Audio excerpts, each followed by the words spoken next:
ফেসিজমের একটি ছোট একটি ভার্সন হচ্ছে ঢাকা বিশ্ববিদ্যালয়। ঢাকা বিশ্ববিদ্যালয়ে যদি আমরা স্টেট কল্পনা করি, সেখানে প্রত্যেকটা মানুষ ব্যক্তি পর্যায়ের ফেসিস্ট, অ্যাডমিনিস্ট্রেটিভভাবে ফেসিস্ট, শিক্ষকরা ফেসিস্ট। তবে ফেসিবাদকে আমরা উৎখাত করেছি। একই সাথে এই বিষয়টি সত্য, এই বিশ্ববিদ্যালয়ের প্রতিটি ধাপ, প্রতিটি স্তর অত্যন্ত সুপরিকল্পিতভাবে ফেসিবাদের সময় সংগঠিত অপরাধের বৈধতা উৎপাদনের জন্য অত্যন্ত সুপরিকল্পিতভাবে ঘটিত।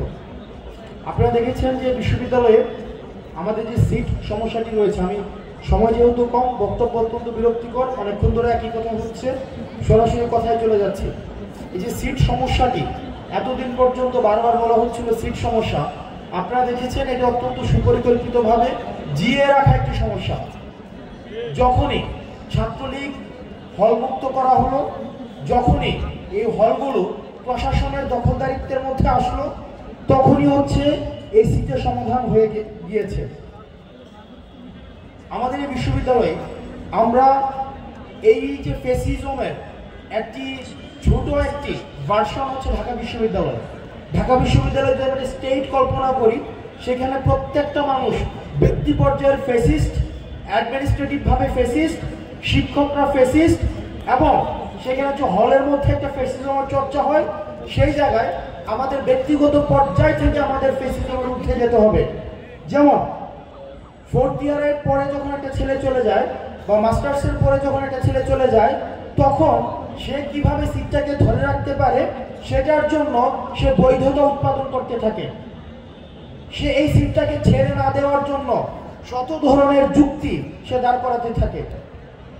বক্তব্য সংক্ষিপ্ত করছি।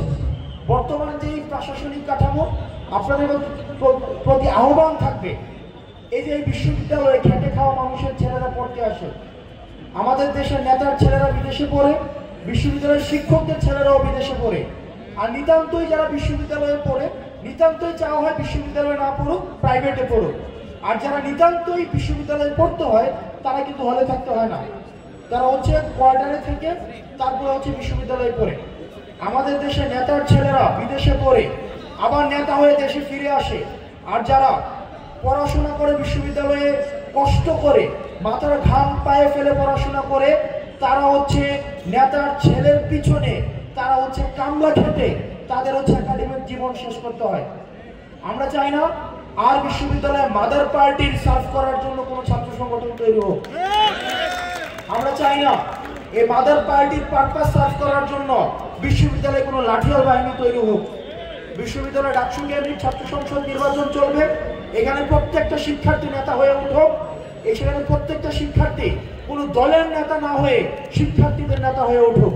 আমরা আর ফেসিজমকে, আমাদের এই বিভাজনের মধ্য দিয়ে ফেসিজম আমাদের মধ্যে আবার গড়ে উঠুক, সেটা আমরা চাই না।